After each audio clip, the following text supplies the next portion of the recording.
الحمد لله نحمده ونستعينه ونستغفره ونؤمن به ونتوكل عليه ونعوذ بالله من شرور أنفسنا ومن سيئات أعمالنا من يهده الله فلا مضل له ومن يضلله فلا هادي له ونشهد أن لا إله إلا الله وحده لا شريك له ونشهد أن سيدنا ومولانا محمدا عبده ورسوله صلى الله تعالى عليه وعلى آله وصحبه وبارك وسلم تسليما كثيرا كثيرا. أما بعد فأعوذ بالله من الشيطان الرجيم. بسم الله الرحمن الرحيم. إن الذين قالوا ربنا الله ثم استقاموا تتنزل عليهم الملائكة ولا تخافوا ولا تحزنوا وأبشروا بالجنة التي كنتم توعدون نحن أولياؤكم في الحياة الدنيا وفي الآخرة ولكم فيها ما تشتهي أنفسكم ولكم فيها ما تدعون نزلا من غفور رحيم.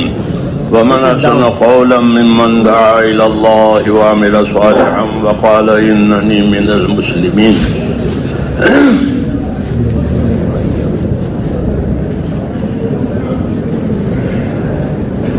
بزرگوں اور پیارے بھائیو،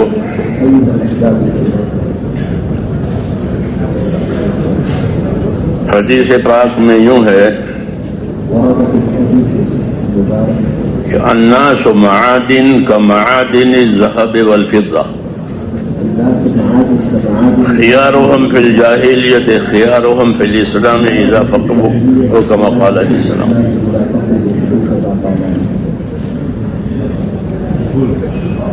کہ لوگ اپنی صلاحیتوں کے لحاظ سے ایسے قیمتی ہیں جیسے سونے اور چاندی کی کانیں ہوتی ہیں. زمین میں سونے اور چاندی کی کانیں ہیں، معدنیات اس کو کہتے ہیں. ایسے ہی لوگ بھی اپنی اپنی صلاحیتوں کے لحاظ سے بہت قیمتی ہوتے ہیں. جیسے زمین میں سونے اور چاندی کے کانیں ہوتی ہیں. تو اگر سونا نکالا جائے کھود کر کے باہر تو وہ خود بھی کارآمد ہوتا ہے، دوسروں کو بھی نفع پہنچتا ہے. لیکن اگر وہ زمین میں دفن ہی رہے تو اس پر لوگ پیشاب کریں گے.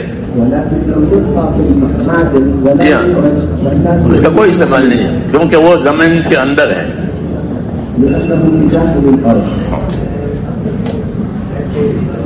ایسے ہی لوگوں کی صلاحیتوں کا حال ہے کہ اللہ نے امت میں بہت صلاحیتیں رکھی ہیں.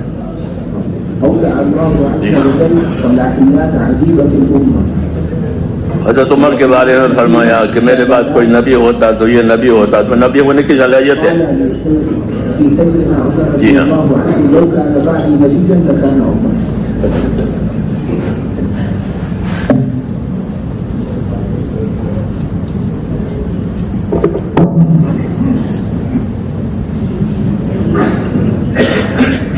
تو یہ خبر دی ہے کہ لوگوں میں بہت صلاحیتیں ہیں، خصوصاً اس امت کے اندر کہ یہ بہترین امت ہے. اس امت کو قرآن کا وارث بتایا گیا ہے. یہ قرآن کی وارث ہے، یہ حضور صلی اللہ علیہ وسلم کی سنتوں کی وارث ہے. کہ میں نے تمہارے اندر اللہ کی کتاب کو چھوڑا ہے، میں نے تمہارے اندر اپنی سنتوں کو چھوڑا ہے. اس کا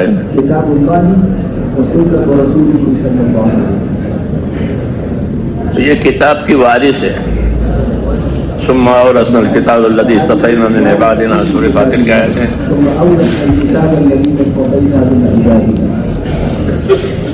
تو یہ امت وارث ہے، اللہ کی کتاب کی وارث ہے، سنتوں کی وارث ہے. نبی نہیں آئے گا، وراثت دی ہے. وراثت دی ہے کہ وارث ہیں، تو ظاہر ہے جب آدمی کوئی وارث ہوتا ہے کسی چیز کا تو وہ اپنی چیز پر، اپنے ترکے پر قبضہ کرتا ہے، اپنے حصہ لیتا ہے کہ میرا حصہ ہے۔ وارث ہوتے ہیں نا میت کے، وہ اپنے اپنے حصے پر قبضہ کرتے ہیں، اپنا حصہ لیتے ہیں۔ تو ایسے ہی یہ ذمہ داری ہے کہ یہ قرآن کی وارث ہے، یہ سنتوں کی وارث ہے، لہذا وہ اپنا ورثہ لیں۔ وارث دیتا ہے ورثہ، نہیں تو وراثت کا کیا مطلب ہے؟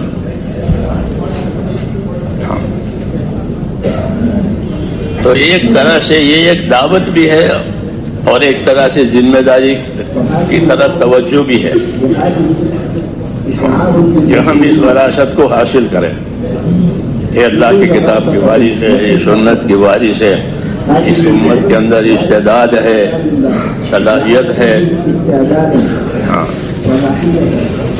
اور جو استعداد و صلاحیت اندر رکھی گئی ہے وہ امانت ہے، اس کو کوئی برباد نہ کرے۔ اپنی صلاحیتوں کو برباد کرنے کی ایسی مثال ہے جیسے عرب اپنی لڑکیوں کو زندہ درگور کرتے تھے، اپنی لڑکیوں کو زندہ دفن کرتے تھے۔ اب وہ کسی کام کی نہیں رہی، مٹی میں مل گئی۔ ایسے ہی آدمیوں کی صلاحیتیں، لوگوں کی صلاحیتیں اگر وہ حق پر نہیں لگتی ہے تو انہوں نے گویا اس کو زندہ درگور کر دیا، اپنی صلاحیتوں کو خود ہی دفن کر دیا، پھر خود ہی دفن ہو جائیں گے۔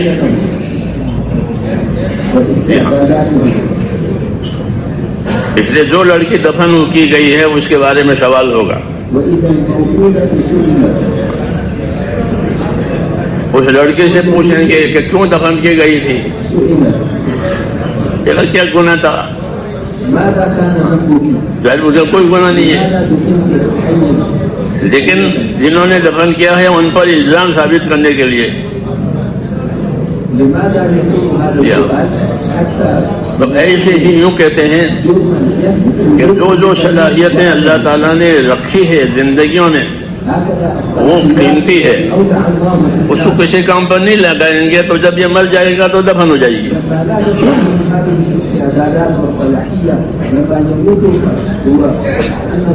یہ معودہ کی طرح سے زندہ درگور کے ہوئے لڑکی صلاحیتیں دفن ہو جائے گی۔ اللہ تعالیٰ نے نبوت کا سلسلہ اس لیے جاری کیا ہے کہ امت کی صلاحیتیں حق پر لگے، امت کی صلاحیتیں حق پر لگے۔ نبی حق کی دعوت لے کر، حق کی تعلیم لے کر آتا ہے، هو الذی ارسل رسولہ بالہدی ودین الحق، کہ اللہ نے رسول کو بھیجا ہے ہدی و دین الحق، یعنی صحیح عقائد کے ساتھ بھیجا ہے، صحیح اعمال کے ساتھ بھیجا ہے۔ صحیح عقیدے اور صحیح اعمال اس کے ساتھ نبی بھیجا جاتا ہے، اور پھر وہ اس کی دعوت بھی دے گا، اس کی تعلیم بھی دے گا۔ خالی دعوت نہیں ہوگی بلکہ جب دعوت دیں گے تو ظاہر بات ہے کہ لوگ دعوت قبول کریں گے۔ جب دعوت قبول کریں گے تو ان کو کیا دو گے؟ ولیمے کی دعوت دی اور لوگوں نے دعوت کی، قبول کی اور وہ گھر پر آ گئے تو کیا دو گے؟ کہ کھانا دیں گے، ولیمہ کا کھانا دیں گے، تو ولیمے کی دعوت ہے۔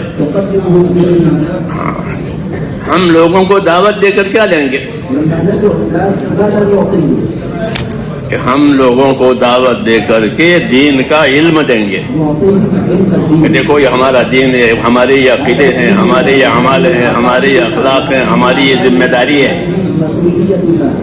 دعوت دے کر یہ دینا، دعوت دے کر کھانا پیش کرنا، ہاں یہ ہماری ذمہ داری ہے۔ لوگ تو آ گئے اس لیے نبی پر علم اترتا ہے اور کوئی چیز نہیں اترتی، اور کوئی چیز نہیں اترتی۔ کوئی فوج اس کے لیے اتری ہو نبی کے لیے کہ نہ، ایسے کوئی چیز نہیں اتری، کوئی شان شوکت کی کوئی چیز نہیں اترتی۔ ہاں علوم اترتے ہیں، ہزاروں مرتبہ حضور پر وحی آئی ہے، ہزاروں مرتبہ 23 برس میں۔ تو وہ وحی کس چیز کی ہے کہ وہی علم کی ہے، علم کی ہے۔ ایمان کے بعد علم کا درجہ ہے۔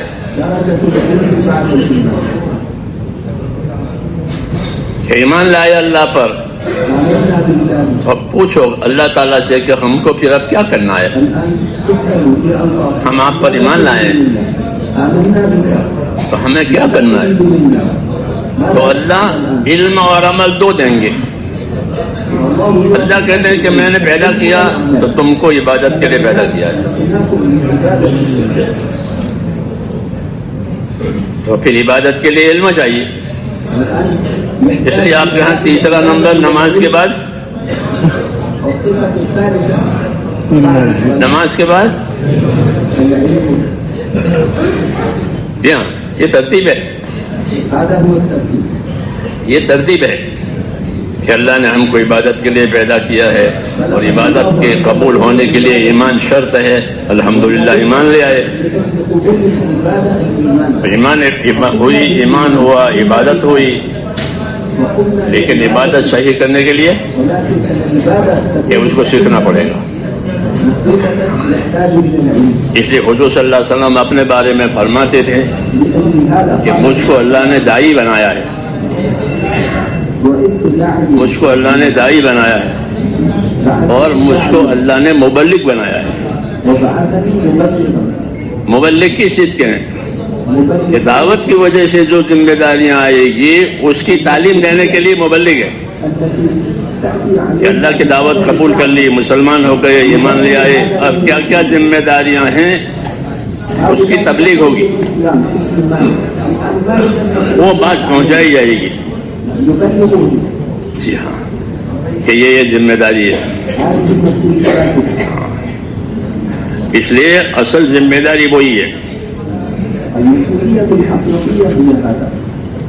کہ اللہ کی طرف سے ہم پر کیا کیا چیزیں آتی ہیں، اسی لیے لوگوں کو بلا بلا کر کے یہ چیز دیتے ہیں، اپنے ماحول میں سے نکال کر کے ان کو یہ چیز دیتے ہیں کہ ان کو اپنے ماحول میں سے نکالو، تاکہ ان کو یکسوئی کے ساتھ یہ بات سمجھ میں آئے۔ اپنے ماحول میں رہ کر کے نہیں، اپنے ماحول میں سے نکالو۔ جب یہ ماحول میں سے نکلیں گے اور ذمہ داریاں لیں گے تو ان کی صلاحیت ظاہر ہوگی، یہ آدمی اس صلاحیت کا ہے، اس صلاحیت کا ہے، اس صلاحیت کا ہے۔ جیسے زمین میں سے دھات نکلے، سونا چاندی تانبا، اب زمین میں سے نکلے گی تو دنیا اس کو قیمت دے گی کہ اب سونے کا یہ بھاؤ ہے اور چاندی کا یہ بھاؤ ہے، اور جی ہاں، لیکن اپنی جگہ پر رہے تو اس کا کوئی بھاؤ نہیں ہے۔ سمجھ میں آئی نا بات؟ اس لیے انبیاء کرام یہ کرتے ہیں کہ لوگوں کو ان کے غلط ماحولوں میں سے، ان کے غفلت کے ماحول میں سے، ان کی جہالت کے ماحول میں سے نکالے، اور نکال کر کے پھر ان کی صلاحیتوں کو کام پر لگاوے۔ تو حدیث میں ہے کہ لوگ مختلف صلاحیتوں کے ہوتے ہیں، جیسے سونے چاندی کی کانیں ہوتی ہیں۔ حضور صلی اللہ علیہ وسلم نے جب لوگوں کو اللہ کے راستے میں چلایا تو اب ان کی صلاحیتیں ظاہر ہوئی،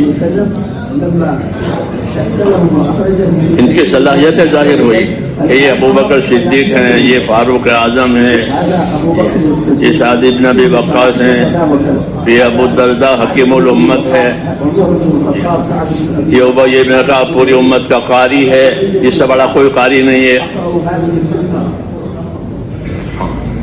یہ حکیم الامت ہے، هذا حكيم الأمة. ابو الدرداء حکیم الامت.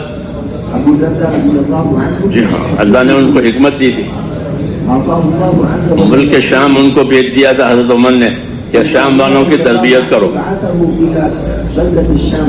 جی ہاں، اشتغل هناك. اس طرح مختلف صحابہ کو مختلف علاقوں میں بھیجا گیا تھا أرسلوا الصحابة کہ جو تربیت انہوں نے پائی ہے اس تربیت کی روشنی میں لوگوں کو تربیت کرے، رسول الله صلى الله عليه وسلم عليهم أن يربوا لوگوں کو دین سکھاوے، زندگی کی ذمہ داریاں بتاوے. ويبينوا یہ تو پہلا سبق ہے ما هي المسؤوليات. کہ دین سیکھنا، هذا أول درس. دین سیکھنا. نتعلم الدين. اور دین سیکھنے کا کیا مطلب ہے؟ ماذا معناه؟ کہ نتعلم دین سیکھنے کا مطلب یہ ہے کہ ایک تو اپنے ایمان میں قوت پیدا کرنا، نقوي الإيمان. پہلی بات تقوية الإيمان. هذا تعليم. اپنے ایمان میں قوت پیدا کرنا. جب ایمان کے تقاضوں کے مطابق زندگیاں گزرے گی تو ایمان میں قوت آئے گی. لما نعيش جیسے آدمی ورزش کرتا ہے تو ورزش کرنے سے بدن کے اعضاء میں قوت آتی ہے. يتقوى الإيمان. كما أن الإنسان لما يبالغ ایسے ہی جب ایمان کے تقاضوں پر لوگ محنتیں کریں گے الجسد هكذا تو ان کے ایمان میں قوت آئے گی. يأتي الدين يأتي القوة في الدين. کہ ایمان کی قوت کا کیا اثر پڑے گا؟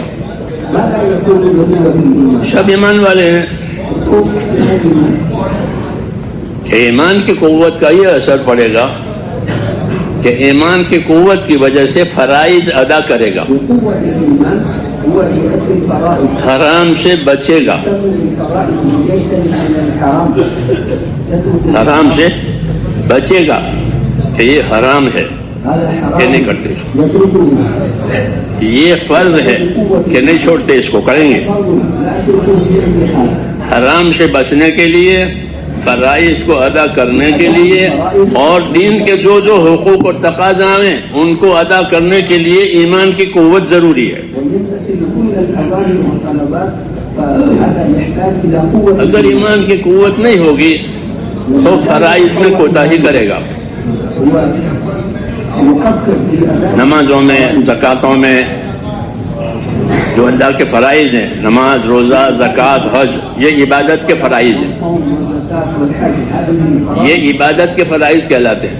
فرائض العبادات. دوسرے فرائض لین دین کے ہوتے ہیں، حلال کھانا، حلال کمانا، حلال پہننا، حلال اوڑھنا، الحلال ويأخذ الحلال ويعطي الحلال. یہ معاملات کے فرائض ہیں. الحلال ويأكل الحلال. جی ہاں، هذه فرائض المعاملات. تو ہر لائن کے فرائض ہیں. لكل شعبة الفرائض. ہر لائن کے فرائض ادا ہونے کے لیے ایمان کی قوت ضروری ہے. يقيم الفرائض هذا يحتاج ایسے ہی حرام سے بچنے کے لیے بھی ایمان کی قوت ضروری ہے. يحتاج إلى قوة الإيمان. جب تک یہ قوت نہیں پیدا ہوئی تھی حرام چیزوں کو اللہ نے حرام نہیں کیا. موجودة. لا لوگ شراب پیتے رہے، نماز میں شراب پی کر آتے تھے، الخمر. كانوا يأتون يصلون وقد شربوا شراب حرام نہیں کی. کیوں؟ کہ ابھی حرام سے بچنے کی طاقت نہیں آئی ہے. إلى الآن ما جاء عندهم تو شراب پی کر نماز میں آتے تھے، تو پھر نماز میں گڑبڑ ہوتی تھی يأتي المشكلة في الصلاة نشے کی وجہ سے. بسبب تو حکم آیا کہ لا تقبلوا الصلاۃ وانتم سکارا، فأنزل هذا الأمر. نماز میں مت آؤ جب تمہارا نشہ ہو. وأنتم سكارى. میں یہ نہیں کہا کہ مت پیو، یہ نہیں کہا، ولكن إذا الآن ما قال لهم لا تشرب. یہ نہیں کہا کہ مت پیو، ما قال لهم یہ کہا کہ شراب پی ہے نشے تو نماز میں مت آؤ. بس قال لهم لا تقربوا الصلاة وأنتم سكارى. یہ کیوں؟ کہ ابھی حرام سے بچنے کی طاقت پیدا نہیں ہوئی. استعداد لترك الحرام. یہ مثال ہے. هذا مثال. تو ایمان کی دعوت، ایمان کی محنت، اس کا مقصد یہ ہے الإيمان مقصده تقوية کہ ایمان کے تقاضوں پر عمل کریں، صحیح علم کے ساتھ عمل کریں الإيمان. تو ایمان میں قوت آئے گی، یقین بڑھے گا، خوف بڑھے گا. ایمان میں قوت آنے کا یہ مقصد ہے وخوفا کہ اندر یقین بڑھے. ويزداد يقينا وإيمانا. جیسے کسی آدمی نے کہا کہ اگر تم سفر کرو گے تو میں تم کو اتنے پیسے دے دوں گا، بالکل مت گھبراؤ مت.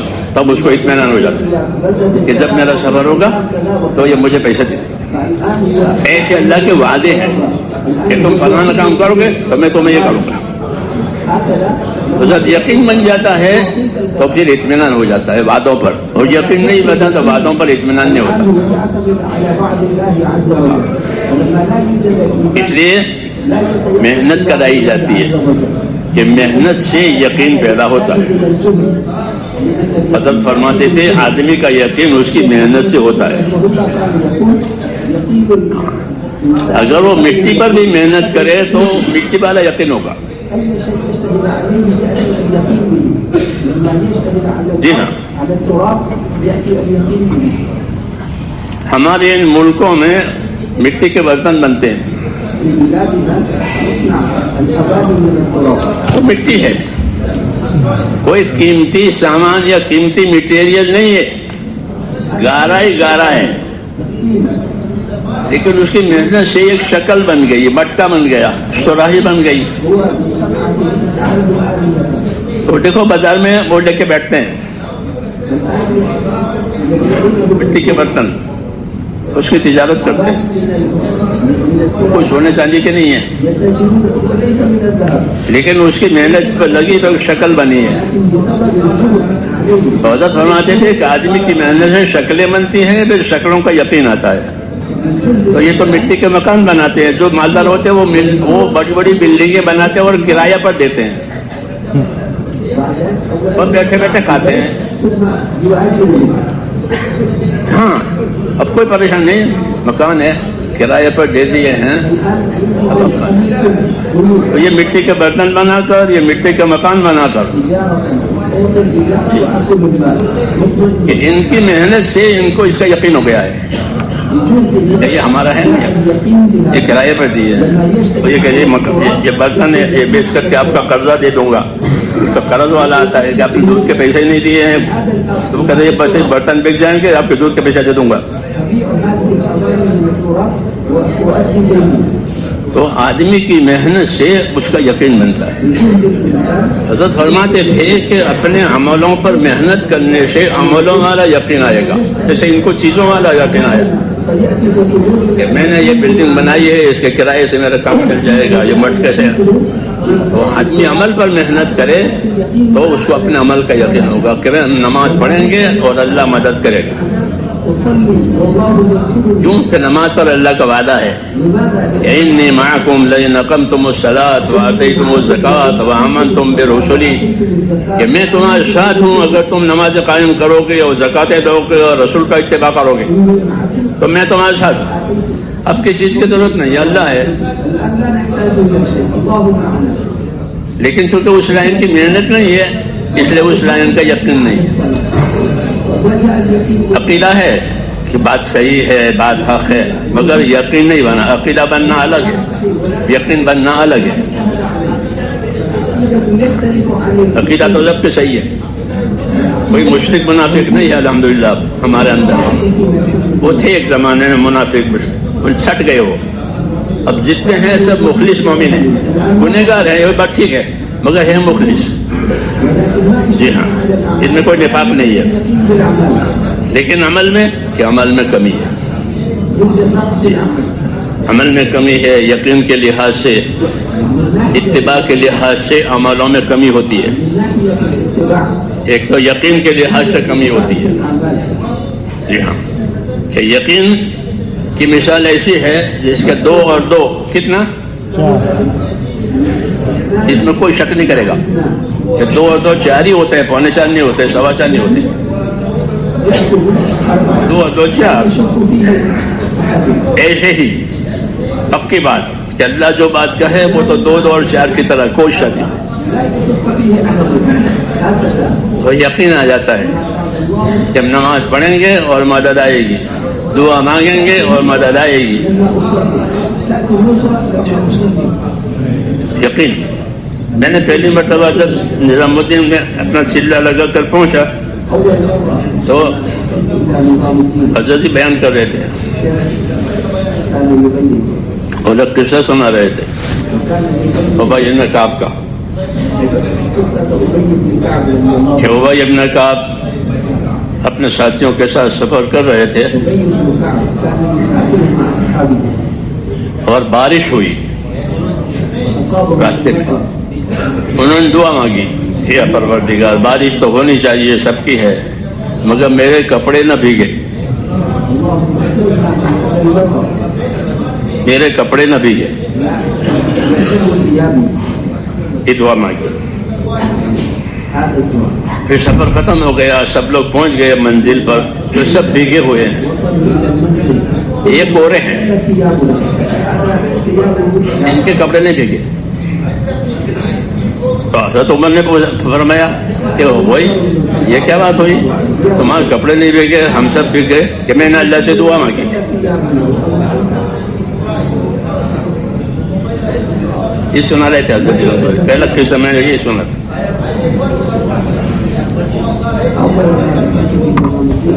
تو یہ کیا بات ہے کہ اپنی دعا پر یقین ہے کہ اللہ دعا قبول کرے گا۔ اب بارش میں کوئی بھیگے بغیر رہ نہیں سکتا اور آگ میں جلے ہوئے نہیں رہ سکتا۔ سب لوگوں کو اللہ نے آگ میں بچایا ہے تو بھیگنے سے بھی بچا دے۔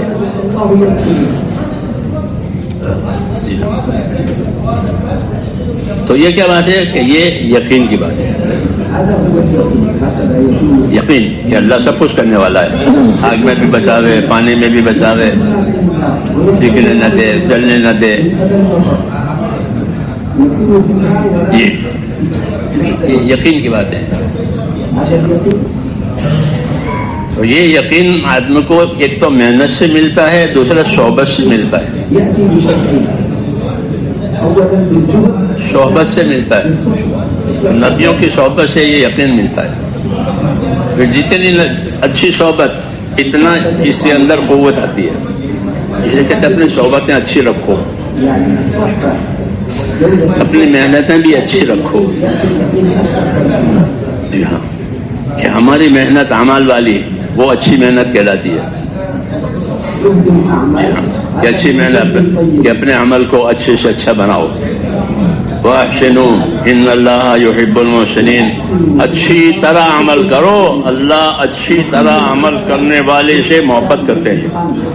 یہ ترجمہ لکھا کہ اچھی طرح عمل کرو، اللہ اچھی طرح عمل کرنے والوں سے محبت کرتے ہیں۔ تو اپنے عمل میں خوبی لانا، اپنے عمل میں حسن لانا یہ ضروری ہے کہ عمل میں حسن آوے۔ جیسے عمارت بنائیں گے تو اچھی بنائیں گے، کپڑے بنائیں گے تو اچھی بنائیں گے، اس کا حسن، ایک تو اس کی ضرورت، ایک اس کا حسن، دونوں ہوتے ہیں۔ ضرورت تو سب کو ہی ہے، جو جھونپڑی میں بھی ضرورت پوری ہو جاتی ہے، جھونپڑی میں بھی ضرورت پوری ہو جاتی ہے، خیمے میں بھی ضرورت پوری ہو جاتی ہے، وہاں حسن نہیں ہوتا، حسن نہیں ہوتی، خوبی نہیں ہوتی، یہ کہ خوبی بنائی۔ تو اللہ کہتے ہیں اپنے عمل میں خوبی بناؤ، خوبی پیدا کرو۔ یہ نہیں کہ بھائی 2 رکعت نماز پڑھ لیجیے جیسے وہ کہتے ہیں، یہ نہیں، اس میں خوبی پیدا کرو۔ کہ خوبی کس سے آئے گی؟ خوبی کس سے آئے گی؟ کہ ایک تو خوبی آئے گی حسن نیت سے، کہ اچھی نیت سے عمل کرو۔ حسن نیت یہ خوبی کا ذریعہ ہے سب سے پہلے، کہ آدمی کو وہ ملے گا جو حسن نیت کی ہے۔ تو حسن نیت پہلی خوبی ہے کہ اپنی نیتوں کو اچھی بناؤ۔ کہ اپنی نیت کو کیسے بنائیں گے؟ کہ اپنی نیت کو ایک تو آخرت بنانے والی بناؤ، کہ میرے عمل سے اللہ میری آخرت بنا دے۔ یہ بھی صحیح ہے، اگرچہ آخرت مخلوق ہے لیکن اللہ آخرت کو پسند کرتے ہیں۔ تو کوئی آدمی آخرت چاہے تو اللہ اس کو پسند کرتے ہیں، کہ اپنے عمل سے آخرت چاہو، جنت چاہو، یہ بھی جائز ہے۔ دوزخ سے بچنا چاہو کہ یہ بھی جائز ہے۔ اور اعلیٰ درجہ کیا ہے؟ کہ اپنے عمل سے اللہ کو راضی کرنا چاہو، کہ اللہ راضی ہو جائے۔ جی ہاں، یبتغون فضلا من اللہ ورضوانا، صحابہ کے بارے میں فضلا من الله ورضوانا، کہ وہ اللہ کا فضل اور اللہ کی رضا چاہتے ہیں يبتغون فضلا کہ اللہ راضی ہو جائے. ہاں کہ رضوان من اللہ اکبر، اللہ کا راضی ہو جانا یہ سب سے بڑی بات ہے. اللہ بڑے ہیں، ورضوان ان کا راضی ہونا یہ بڑا ہے. حسن نیت کا مطلب یہ ہے کہ نیت کرے کہ مجھے اس عمل سے اپنے اللہ کو راضی کرنا ہے. کوئی راضی رہے نہ رہے، کوئی تعریف کرے نہ کرے، کچھ کرے، مجھے تو اللہ کو راضی کرنا ہے کہ میرا اللہ مجھ سے راضی ہو جائے. انبیاء کرام کی دعوت میں ایک دعوت یہ ہوتی ہے کہ اپنے عمل سے اللہ کو راضی کیا جائے. کوئی راضی رہے نہ رہے، کچھ اللہ راضی ہو جائے بس. دو چیزیں ضروری، اللہ کو راضی کرنا اور اللہ کی ناراضگی سے بچنا. اللہ کی ناراضگی سے بچنا، اپنے آپ کو اللہ کے ناراضگی سے بچاوے اور اللہ تعالیٰ کو راضی کرے. یہ پہلی خوبی ہے عمل کی. دوسری خوبی عمل کی یہ ہے کہ اپنے عمل کو سنت کے مطابق کرے. کیا کرے؟ اپنا عمل سنت کے مطابق بناوے. انفرادی زندگی اور انفرادی عملوں کی یہ ذمہ داری ہے کہ ہر آدمی اپنے انفرادی عملوں میں سنتوں پر عمل کرے.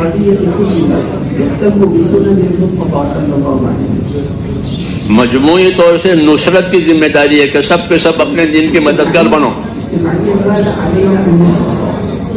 کونوا انصار اللہ، سب دین کے مددگار بنو. تو اجتماعی ذمہ داری یہ ہے کہ اپنے دین کے مددگار بنے.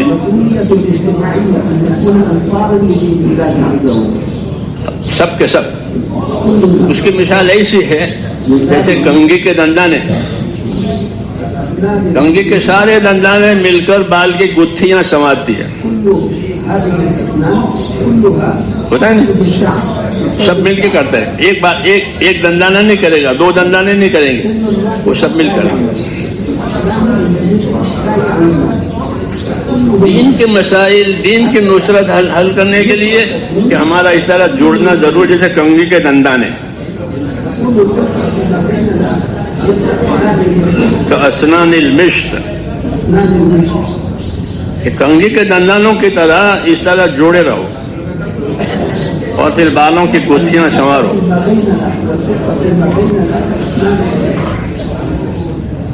یہ مثال ہے ہماری اجتماعیت کی کہ اس سے پھر مسائل ختم ہو جائیں گے، مشکلات بھی ختم ہو جائے گی. جی ہاں، کہ سب اپنی جگہ اپنی ذمہ داری پر قائم ہے. جیسے کنگھی کا ہر دندانہ اپنی ذمہ داری پر اس طرح قائم ہے.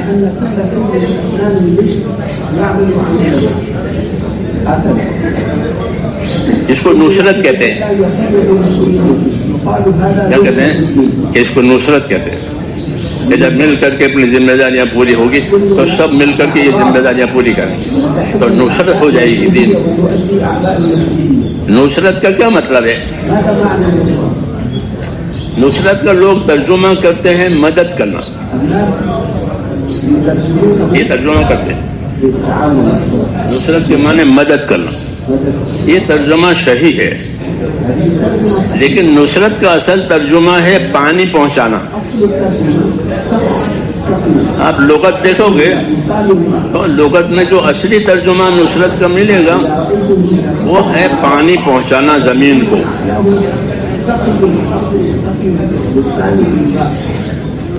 زمین کو پانی پہنچائے گا تو زمین ہر چیز اگائے گی. کوئی دوسرا راستہ نہیں ہے، ایک ہی راستہ ہے، پانی دینا. ہاں، نصرت کا اصل ترجمہ ہوتا ہے پانی پہنچانا، ایصال الماء. اور پانی پہنچے گا تو سب چیزیں اگے گی. زعفران کی زمین میں زعفران اگے گا، جو کی زمین میں جو اگیں گے، ادرک کی زمین میں ادرک اگے گا. تو ادنا اعلیٰ سب چیزوں کے اگنے کے لیے پانی پہنچنا ضروری ہے. یہ ہوا مطلب بات کا. اس لیے کوئی نبی نہیں آئے گا، امت سے کہا کہ اپنے دین کے مددگار رہو، کونوا انصار اللہ، اپنے دین کے مددگار رہو، اپنے دین کی نصرت کرو، اپنے دین کو پانی پہنچاؤ، تو پھر دین کے ہر تقاضے پورے ہو جائیں گے اور دین کی مٹی ہوئی سنتیں بھی زندہ ہو جائیں گی.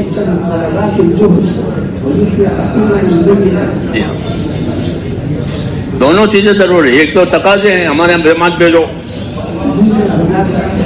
وہ بھی صحیح ہے. دوسری چیز کہ ہماری زندگی میں حضور صلی اللہ علیہ وسلم کے طریقے آئے ہیں، وہ بھی ضروری ہے. صرف تقاضے کافی نہیں ہے کہ تقاضے محنت کے لیے ہوتے ہیں اور محنت ہدایت کے لیے ہوتی ہے.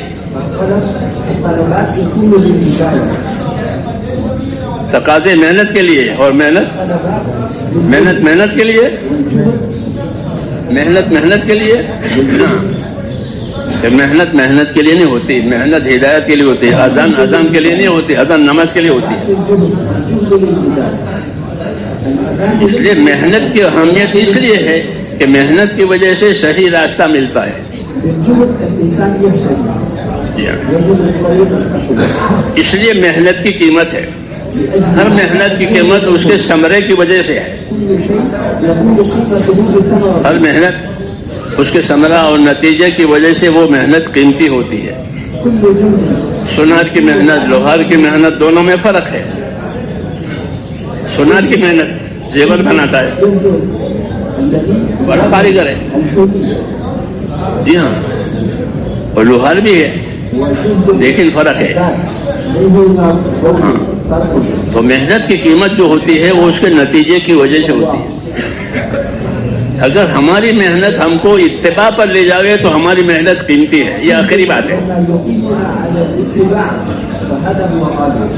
ہماری محنت ہم کو اتباع پر لے جاوے، رسول صلی اللہ علیہ وسلم کے اتباع پر لے جائے. پوری امت کو اتباع کی دعوت ہے اور نبی کو وحی کے اتباع کی دعوت ہے. اتباع اصل ہے. اتباع اصل ہے. وہی سے نبی کو حکم ہوا ہے کہ جو وہی ہماری طرف سے آگے اس کا اتباع کرو. اتبع ما اوحی الیک، جو وہی نبی کی طرف آئے تو نبی کو حکم ہے کہ وہی کا اتباع کریں، اپنے آپ کو وہی کے تابع کریں.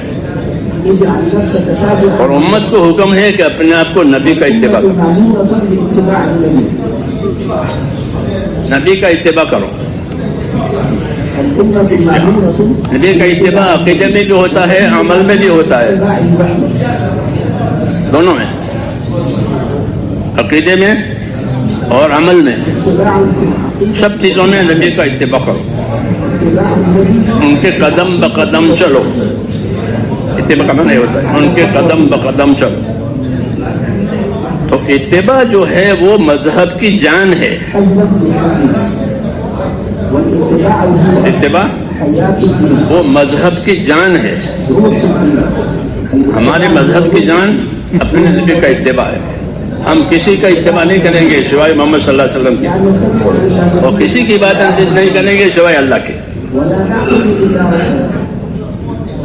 یہ دو، کسی کی عبادت نہیں کریں گے سوائے اللہ کے. انی انا اللہ، اللہ کہتا ہے انی انا اللہ لا الہ الا انا فاعبدنی واقم الصلاۃ لذکری. میں ہوں اللہ اور کوئی اللہ نہیں ہے. اس لیے میری عبادت کرنا، وہ میری عبادت میں نماز قائم کرنا، یہ توحید ہے. یہ کیا ہے؟ توحید. میں ہوں اللہ، انی انا اللہ، میں ہی اللہ ہوں، کوئی دوسرا اللہ نہیں ہے. اس لیے میری عبادت کرنا. عبادت جنات اور انسان کی زندگی کا مقصد ہے. جن اور انس ان کی زندگی کا مقصد مقصد الحياة کہ وہ عبادت ہے. العبادة. ان کی عبادتوں کو صحیح کرنے کے لیے اللہ نے علم اتارا ہے. ولإصلاح العبادة أنزل الله عز وجل العلم. علم اتارا ہے کہ عبادت اس طرح ہوگی، اس طرح ہوگی، اس طرح ہوگی. هكذا تعبدون پھر علم پر عمل کرنے کے لیے نبی بھیجا ہے کہ وہ عمل کر کے بتاوے، الصلوات والتسليمات ليعلمهم طريقة عمل کر کے بتاوے کہ اس طرح عمل ہوتا ہے. العمل بالعمل. اس کو اتباع کہتے ہیں. هكذا تعملون. اس کو کہتے ہیں اتباع کہتے ہیں. اتباع کرو والاتباع.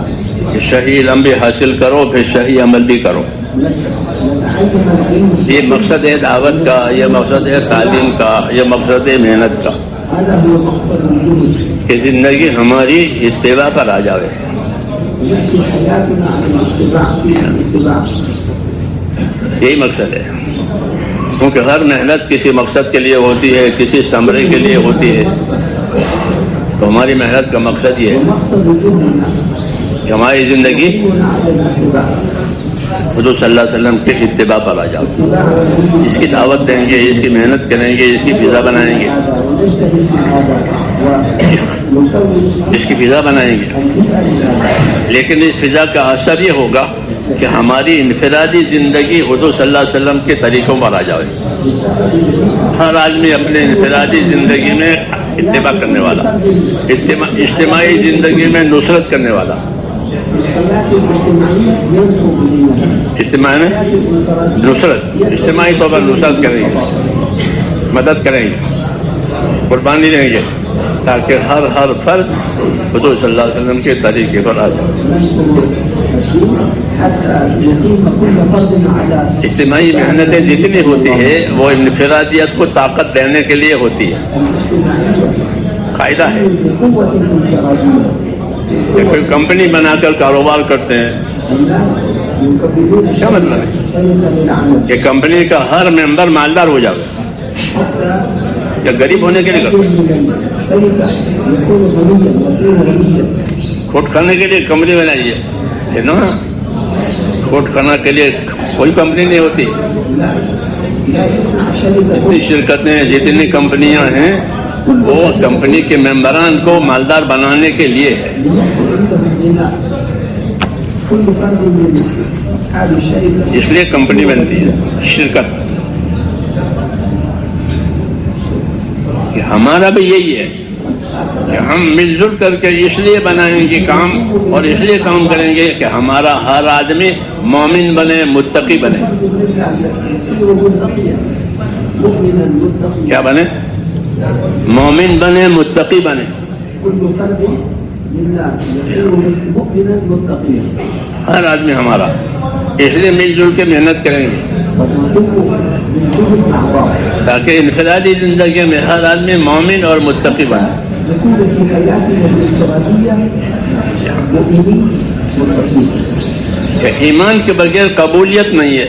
بغير الإيمان لا يقبل العمل. کافر کی کوئی عبادت قبول نہیں ہوتی، أي عبادة للكافر لا يقبل. کوئی عمل. لا تقبل عبادة الكافر. وہ دنیا میں اچھے عمل بھی کرتے ہیں، يقومون کافر دنیا میں اچھے عمل بھی کرتے ہیں بأعمال لیکن ان کو فائدہ نہیں ہوگا. ولكن لا فائدة لهم. جو اصلی فائدہ ہے موت کے بعد وہ نہیں ہوگا، بعد الموت الفائدة الحقيقية. بلکہ ان کے عمل موت پر ختم ہو جائیں گے سب. اس کی مثال دی اللہ نے، جیسے کہ بہت سی راک کے ڈھیر ہو اور ایک دم تیز ہوا چلے. راک جو ہے وہ عام مٹی سے ہلکی ہوتی ہے. عام غبار ہوتا ہے نا، دھول، اس کے مقابلے میں راک زیادہ ہلکی ہوتی ہے. الغبار يكون ثقيلا اگر راک کا ڈھیر ہو اور تیز ہوا چلے تو وہ سب اڑ جائے گی. عليهم ایسے کافر کے اعمال موت پر سب ختم ہو جائیں گے.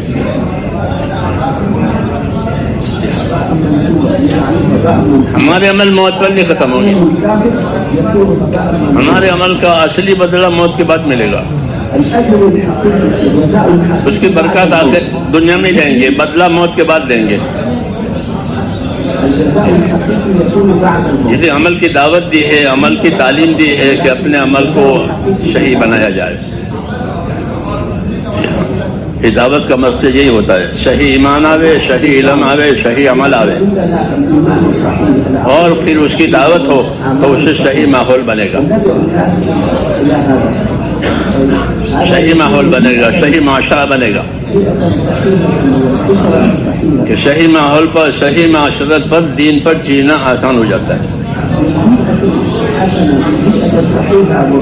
اس لیے دعوت میں خوبیاں ہیں، اسی وجہ سے وَمَنْ أَحْسَنُ قَوْلًا مِّمَّنْ دَعَا إِلَى اللَّهِ، کہ اس سے زیادہ اچھی کس کی بات ہوگی جو اللہ کی طرف بلاوے۔ تو دعوت میں کیا خوبی ہے؟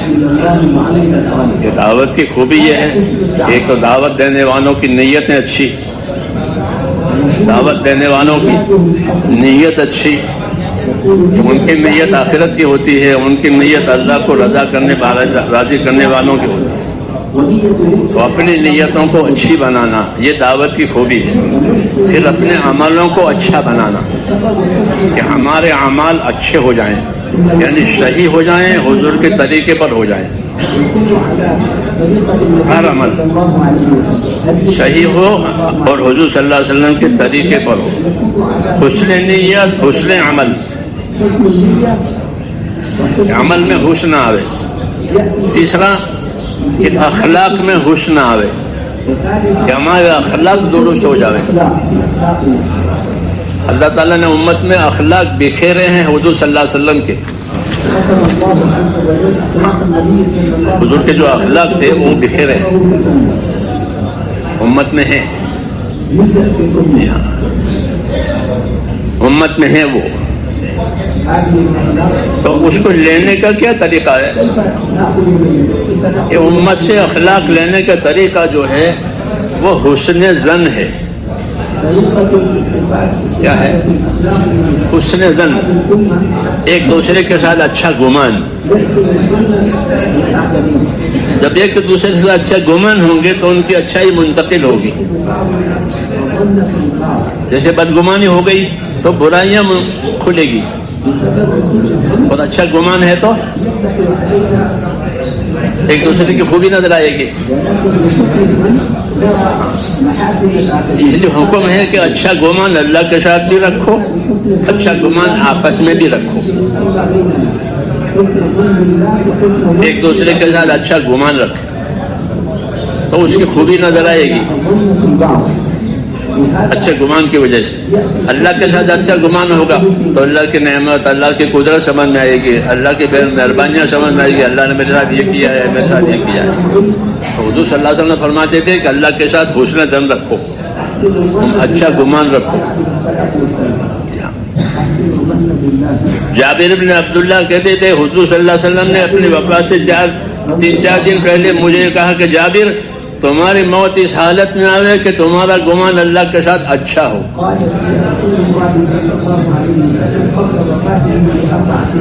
تو اللہ سے اچھا گمان رکھو تو اللہ اسی کے مطابق معاملہ کریں گے۔ جی ہاں، تو اللہ سے اچھا گمان رکھو۔ اللہ رؤوف رحیم ہے، اللہ رؤوف رحیم ہے، مہربان ہے، رحم کرنے والے ہیں، رؤوف رحیم ہے۔ تو اللہ سے اچھا گمان رکھو، آپس میں اچھے گمان رکھو، آپس میں اچھے گمان رکھو۔ مولانا اجازت صاحب رحمۃ اللہ علیہ فرماتے تھے کہ اگر مسلمانوں میں اچھے گمان کا رخ پڑ جاوے تو اللہ کی عطایا اور مددوں کے دروازے کھل جائیں گے۔ اگر مسلمانوں میں اچھے گمان کا رخ کھلے تو اللہ کی عطایا کے دروازے کھل جائیں گے۔ ایک دوسرے اچھا گمان، ایک دوسرے کے ساتھ اچھا گمان، ایک دوسرے کی خوبیاں دیکھنا۔ فرماتے تھے ہماری دعوت میں تو خوبیوں کا لین دین ہے۔ بیمہ تانوں سے فرماتے تھے تمہارے اندر 2 خوبی ہے، تمہارے اندر 2 خوبی ہے۔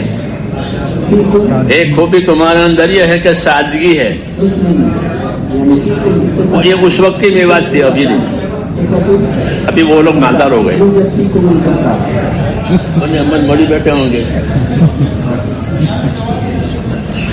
اس وقت سادگی تھی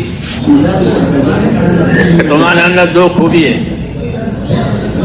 ایک کہ تمہاری زندگی میں سادگی ہے، ہاں، دوسرا کہ تم جفا کشی ہو یعنی محنت برداشت کرنے والے ہو. پیدل چلتے تھے دہلی سے بمبئی، زمانے پٹڑی پر 4 مہینے کے لیے چلتی تھی. ریل کی پٹڑی پر چلتی تھی تاکہ ہر دیہات میں کام ہو جاوے. پٹری پر اسٹیشن آئیں گے، چلو 4 مہینے چلتے تھے دہلی سے بمبئی 4 مہینے. اور رمضان میں چلتے تھے، رمضان، شوال، ذوالقعدہ، ذوالحج، یہ 4 مہینے حضرت جی ان کو چلاتے تھے دہلی سے. وہ چلتے تھے. وہ جب ہمارا ان ملنا جلنا ہوا تو وہ ہم کو بتاتے تھے کہ تمہاری پٹری پر یہ گاؤں تھا، یہ گاؤں تھا، یہ گاؤں تھا.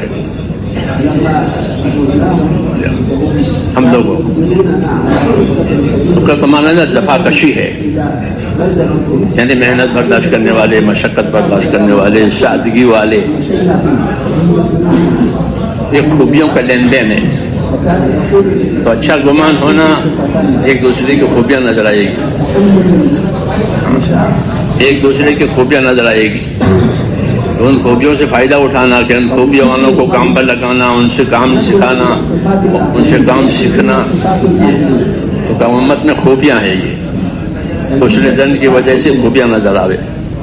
تو حسن زن، حسن نیت، حسن اخلاق، کہ اچھے اخلاق، کہ ہمارے سے کسی کو ایذا نہ پہنچے. اخلاق کا ایک درجہ یہ ہے کہ ہم سے کسی کو ایذا نہ پہنچے. اعلیٰ درجہ یہ ہے کہ ہم سے سب کو نفع پہنچے. ہم سے سب کو نفع پہنچے. کہ اللہ کے بندوں میں سے وہ بندہ پسند ہے دوسروں کو نفع پہنچاوے. جی ہاں. تو نفع مادی مانوی ہوتا ہے. جی، مادی کھانا دیا، پینا دیا، راحت پہنچائی، یہ مادی نفع. اور مانوی نفع، کہ مانوی نفع یہ ہے کہ ان کو دیندار بنایا، ان کو ایماندار بنایا، ان کی زندگی صحیح کرائی. یہ مانوی نفع ہے. جی ہاں، نظر نہیں آتا لیکن فائدہ ہوتا ہے. تو دونوں طریقے سے امت کو نفع پہنچانا. بہتر وہ ہے جو ان کو نفع پہنچاوے. تو حسن اخلاق، حسن اسلوب، کہ اپنے کام کو اچھے ڈھنگ سے کرو. اس کو حسن اسلوب کہتے ہیں. ایسے ڈھنگ سے نہ کرو کہ لوگوں کو نفرت ہو جاوے. اچھے ڈھنگ سے کرو، اس کو حسن اسلوب کہتے ہیں. تو صحابہ سے فرماتے تھے حضور صلی اللہ علیہ وسلم کہ بشرا ولا تنفرا، جب تم لوگوں سے کام لو تو بشارتیں سناؤ، یہ ملے گا، یہ ملے گا، یہ ملے گا، یہ برکت ہوگی. نفرت نہ دلاؤ. ایسا ڈھنگ نہ اختیار کرو کہ لوگوں کو نفرت ہو جائے، پھر بات نہیں قبول کریں گے. تو اچھے اسلوب سے کام کرنا یہ بھی ہمارا کام ہے. حسن اسلوب، حسن اخلاق اور اچھا گمان ہر ایک کے ساتھ کرنا تاکہ ان کی خوبیاں نظر آئے. یہ دعوت کے محاسن کہلاتے ہیں. ومن احسن قولا، اس سے زیادہ کس کی بات اچھی ہوگی تو وہ کیا اچھائیاں ہیں کہ یہ اچھائیاں ہیں، یہ اچھائیاں ہیں دعوت کی. یہ فرماتے تھے کہ اللہ کے راستے میں بار بار نکلو، بار بار نکلو. بار بار نکلنا کیا تھا کہ کوئی پیاری سی تمہیں اپنی طرف کھینچ نہ سکے، ایسے بنو.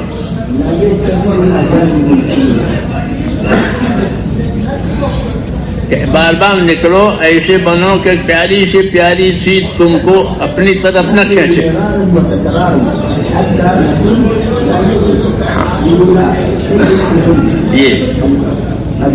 یہ معیار بتایا. پیاری سی وہ تمہیں اپنی طرف نہ کھینچے. وہ ہے تمہاری بے شک، مگر وہ تمہیں نہ کھینچے بلکہ تمہیں دین اپنا کھینچے. ایسے بار بار نکلو کہ پیاری سی تمہیں اپنی طرف نہ کھینچے. آدمی کو مال پیارا ہوتا ہے، اولاد پیاری ہوتی ہے، راحت پیاری ہوتی ہے، یہ چیزیں پیاری ہوتی ہے. مال ہے، دولت ہے، راحت ہے، اولاد ہے، یہ رونق ہے نا زندگی کی، تو یہ پیاری ہوتی ہے. کہ تم ایسے دیکھ لو کہ پیاری چیزیں تمہیں کھینچے، یہ معیار نکلنے کا بتاتے تھے. اس لیے ان باتوں کا مذاکرہ ہوتا ہے. اور اس کی غرض و غایت یہ ہے کہ ہم نے کا ہر آدمی اس کام کو امانت سمجھے. کیا سمجھے؟ کہ یہ کام ہمارے ہاتھوں میں امانت ہے، اس کی حفاظت کے بھی ہم ذمہ دار ہیں، اس کی ترقی کے بھی ہم ذمہ دار ہیں. کہ اس کام کی حفاظت بھی ہو جائے اور اس کی ترقی بھی ہو جائے. یہ کاروبار کی حفاظت بھی کرتے ہیں، کاروبار میں ترقی بھی کرتے ہیں. کاروبار کی ترقی اس لیے ضروری ہے کہ روز روز ضرورتیں بڑھے گی. کاروبار میں ترقی نہیں ہوگی تو ضرورتیں کیسے پورے گی؟ پہلے میاں بیوی اکیلے تھے، پھر اولاد ہوئی، پھر اولاد بڑی ہوئی تو مکان بھی بڑا چاہیے. تو روز روز زندگی کی ضرورتیں بڑھتی ہیں، اس لیے کاروبار کی ترقی بھی ہونی چاہیے. ایسے ہی دین کے بھی ہے کہ دین کے بھی تقاضے بڑھیں گے تو اس کی بھی ترقی ضروری ہے. جی ہاں، اس لیے حضور صلی اللہ علیہ وسلم نے ہم کو یہ دونوں چیزیں دی کہ اپنے کام پر استقامت سے بھی رہو اور اپنے دین کے مددگار بھی رہو. یہ دو چیزیں کہ اپنے کام پر استقامت کے ساتھ رہو، پابند رہو، اور اپنے دین کے مددگار رہو، تاکہ دین کی جو بھی ضرورت آوے، دین کا جو بھی تقاضا آوے وہ اپنی طاقت کے مطابق پورا کرے. اس سے ہوگی ترقی، اسے ترقی ہوگی کہ ہر آدمی اپنی طاقت لگاوے. علیکم بما تطیقون، جتنی طاقت ہے اتنی طاقت ضرور لگاؤ. یوں کہا جتنی طاقت ہے اتنی طاقت ضرور لگاؤ. تو اپنی طاقت لگانا ہمارا کام ہے. کہ جہاں ہماری طاقت ختم ہو جائے گی تو پھر اللہ کی طاقت آئے گی. ہاں، ہماری طاقت تو ختم ہو گئی، اب نہیں ہے، تو آگے اللہ کی طاقت ہے. یزیدکم قوۃ الی قوتکم، کہ اللہ تمہاری قوت کے ساتھ اپنی قوت میں رہے گا. کہ اب ہماری طاقت تو ختم ہو گئی ہے، ہمارے پاس نہیں ہے کہ ہاں کہ اب ہم اپنی طاقت لگائیں گے. اس طرح اللہ کی طاقت آتی ہے اپنی طاقت لگانے کے ساتھ. یہ کہا تو اپنی طاقت لگانا یہ سبب ہے اللہ کی طاقت حاصل کرنے کا. اپنی طاقت نہیں لگائی ہے تو اللہ کی طاقت نہیں آئے گی. جب ان کی طاقت ختم ہو جاتی ہے تو اللہ کی طاقت آتی ہے. اس لیے نبی پھر اللہ کی طاقت کے لیے دعا مانگتے ہیں. جب میری طاقت تو ختم ہو گئی، انی مغلوب فانتصر، علیہ السلام نے دعا مانگی، انی مغلوب فانتصر، میں تو دبا دیا گیا ہوں، اب تو بدلہ لے لے. یوں کہہ دیا میری طاقت ختم ہو گئی، اب مجھے کام نہیں کرنے دیتے، مجھے دبا دیا ہے، تو بدلہ لے لے.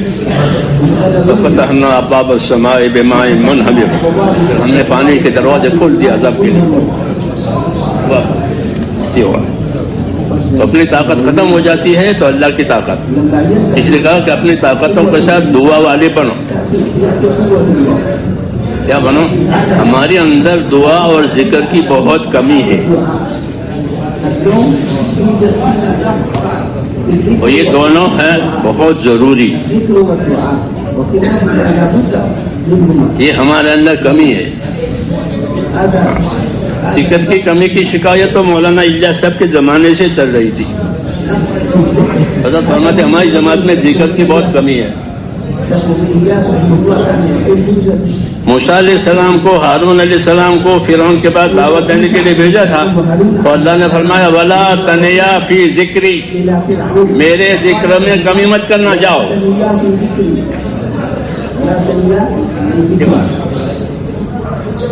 میرے ذکر میں کمی مت کرنا، جاؤ. نبیوں کو ذکر کی تاکید ہو رہی ہے. ہماری جماعت میں ذکر کی کمی ہے.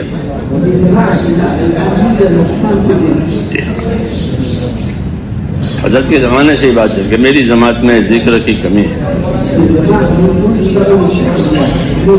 اور کسی عمل کے بارے میں یہ نہیں کہا کہ اس کو کثرت سے کرو سوائے ذکر کے.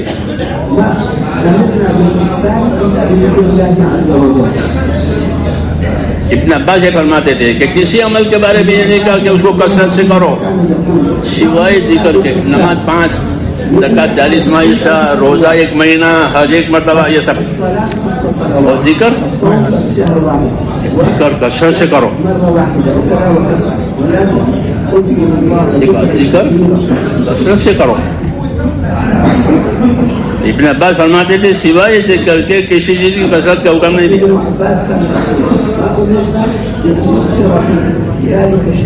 اس لیے ہماری جماعت میں ذکر کی کمی ہے، اس کا علاج کرنا چاہیے. نقل و حرکت پر قناعت کرنا صحیح نہیں ہے. نقل و حرکت پر قناعت کرنا صحیح نہیں ہے. صاف بات ہے.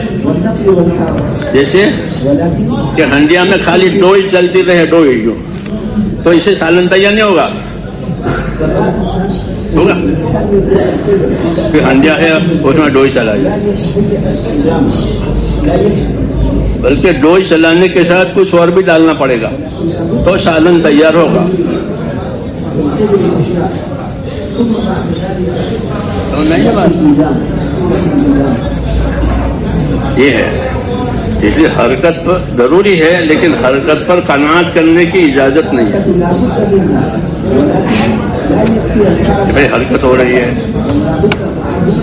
خالی حرکت مطلوب نہیں ہے، بلکہ جس طرح ہانڈی میں لوئی چلاتے ہیں تو خالی لوئی چلانا کافی نہیں ہے، بلکہ بہت سی ڈالی پہ پھر لوئی چلاؤ. ہماری حرکت 6 چیزوں کے ساتھ ہے: کلمہ، نماز، علم و ذکر، اکرام، اخلاص اور پھر حرکت. یہ حرکت ہمارے حضرت مولانا انعام صاحب بعد میرا توجہ دے بھائی یہ تو 6ٹھا نمبر ہوا، 5 کا کیا ہوا؟ یوں کہتے کہ پھرنا 6ٹھا نمبر ہوا، باقی 5 کا کیا ہوا؟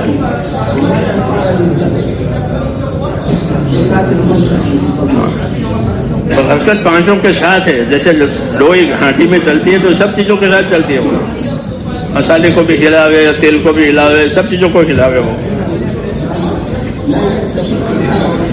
یہ حرکت ان تمام چیزوں کے ساتھ.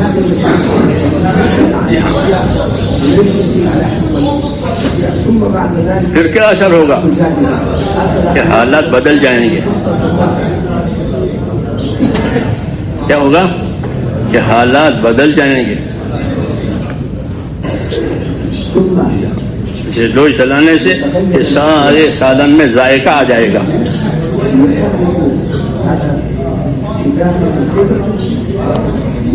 سارے سالن میں ذائقہ آ جائے گا، حالات بدل جائیں گے. تو حالات کا بدلنا یہ کام کے کامل ہونے کی علامت ہے، اور حالات کا بدل جانا، خراب ہو جانا کام کے خراب ہونے کی علامت ہے.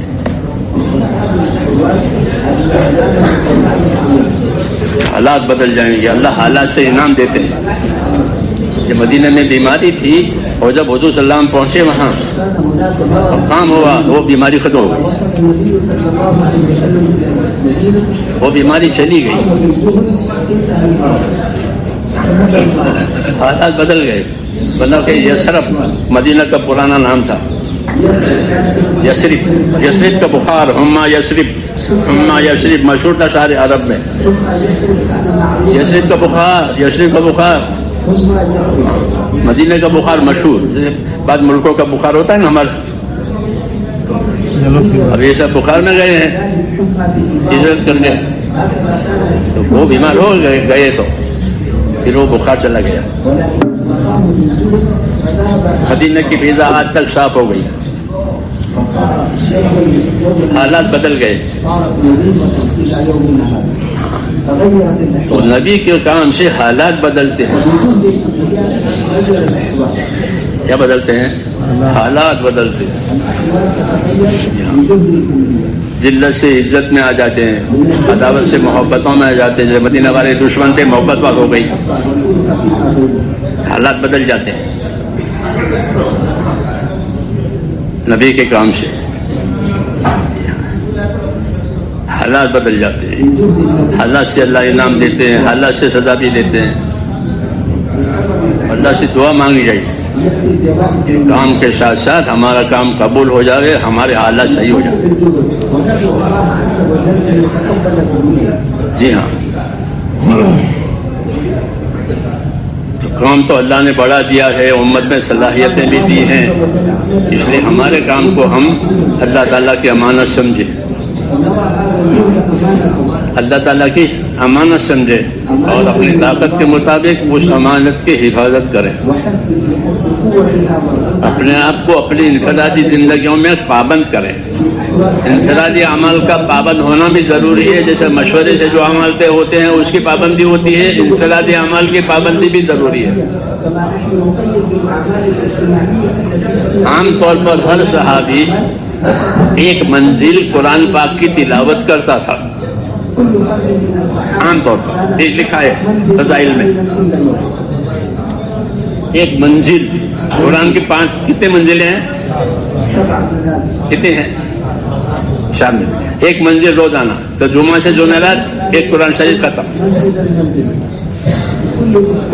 یہ قرآن شریف کی تلاوت کا یہ تھا. قرآن شریف تلاوت کرتے ہم اپنے معروف نہ عمر کے تو کرتے ہی تھے، وہ تو اصل کام تھا امت کا. اس کے ساتھ قرآن کی تلاوت، اللہ کا ذکر، یہ چیزیں اپنی انفرادی زندگیوں میں آنی چاہیے. انفرادی اعمال، ہاں انفرادی اعمال استقامت پر لے جاتے ہیں. تو اپنے انفرادی اعمال، سنت موقدہ، سنت غیر موقدہ، وقت کے نوافل، بغیر وقت کے نوافل. حضرت روانگی میں سناتے تھے، پتہ نہیں آپ حضرات کہتے ہیں نہیں کہتے. جی کہتے تھے کہ وہ نوافل جو وقت کے ساتھ ہیں، وہ نوافل جو وقت کے بغیر ہے. وقت کے ساتھ چاشت، اشراق، خوابین، تہجد، یہ وقت کے ساتھ ہے نوافل، مگر وقت کے ساتھ ہے. اس کے علاوہ وہ نوافل جو وقت کے بغیر ہے، صلاۃ الحاجت پڑھے، تحیۃ الوضو پڑھے، تحیۃ المسجد پڑھے، یہ بغیر وقت کے نوافل ہے. اور جس کی قضا باقی ہے، نمازیں تبلیغ میں لگنے سے پہلے نہیں پڑھی ہے، وہ ادا کرے. وہ بھی حضرت جی کہتے تھے.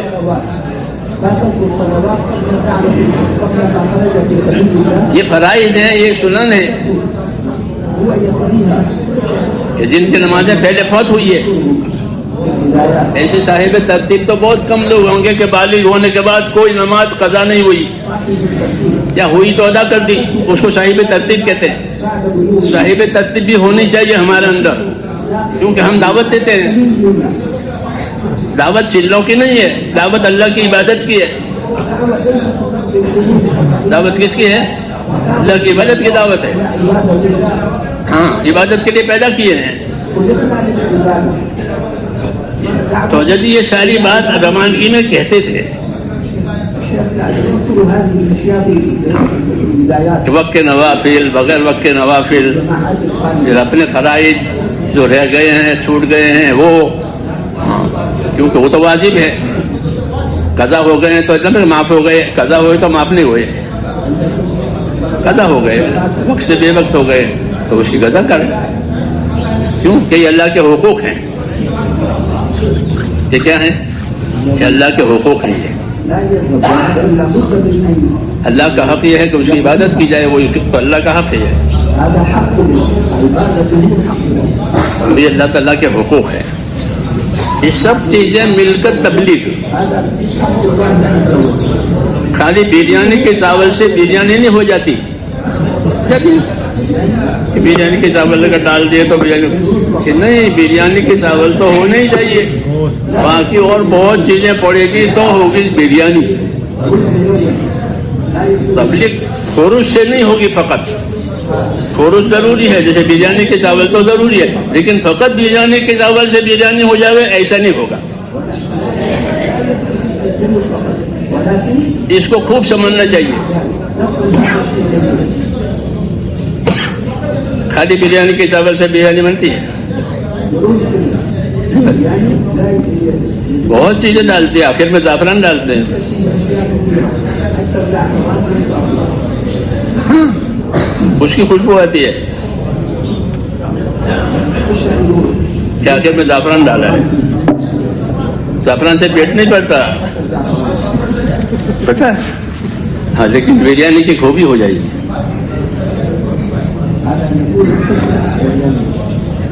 تو ایسے ہی اپنے عمل کی خوبی، اس کی دعوت ہے کہ اپنے عمل میں خوبی پیدا کرو. جب سب چیزیں پڑے گی تو خوبی آئے گی. یہ مطلب ہے دعوت کا، یہ مطلب ہے دعوت کا. سب چیزوں کی دعوت ہے، ایمان کی، علم کی، عبادت کی، اخلاق کی، اخلاص کی، قربانی کی. یہ سب کہتے ہیں نا آپ لوگ، یہ سب چیزوں کی دعوت ہے. سب مل کے قربانی، سب مل کے بریانی بنے گی.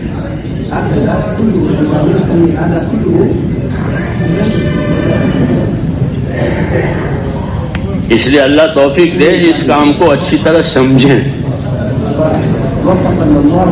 تاکہ رسم نہ بنے. کیا نہ بنے؟ کہ رسم نہ بنے. رسم کی حمایت میں اخلاص بھی نہیں ہوتا اور صحیح طریقہ بھی نہیں ہوتا.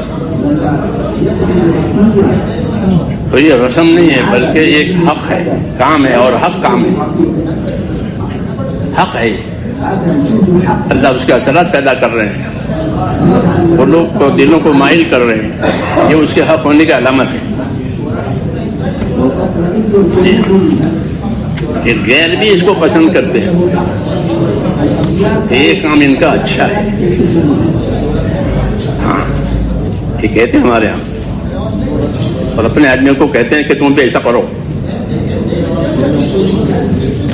وہ ایک برہمن کی میں نے وہ موبائل میں تقریر سنی، وہ کہہ رہا ہے کہ دیکھو یہ مسلمان ہے، جب ان کا کوئی آدمی نماز نہیں پڑھتا تو یہ 4-5 مل کر اسے گھر جاتے ہیں. وہ برہمن، اور اس کو سمجھا بجھا کے مسجد میں لاتے ہیں. ایسا کر تو تم بھی ایسا کرو، ان کو لے آؤ یہاں مندر میں. یہ کریں، یہ 4-5 منٹ کو صرف گھر جاتے ہیں، اس کو مسجد میں لے آتے ہیں. اس طرح عورتوں کو بھی کہتا کہ دیکھو یہ بھی اپنے گھر میں کچھ پڑھتے ہیں، تو پھر وہ اپنے گھر میں کچھ ان کا ہوتا ہے، ان کو پڑھنے کی ترغیب دے رہا تھا.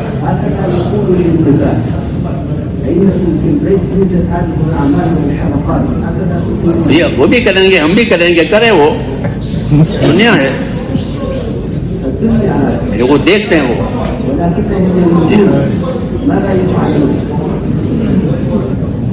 اس لیے کرنا ہی ہے، اور اللہ کے لیے کرنا ہے، اور کرتے رہنا ہی ہے. کام کی حفاظت اور کام کی ترقی دونوں ہمارے ذمے ہیں.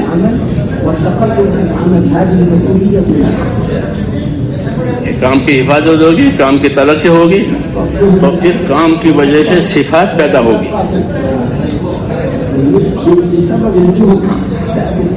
صفات پیدا ہوگی، اندر اخلاص آئے گا، خدا کا خوف آئے گا، آپس کی ہمدردی پیدا ہوگی.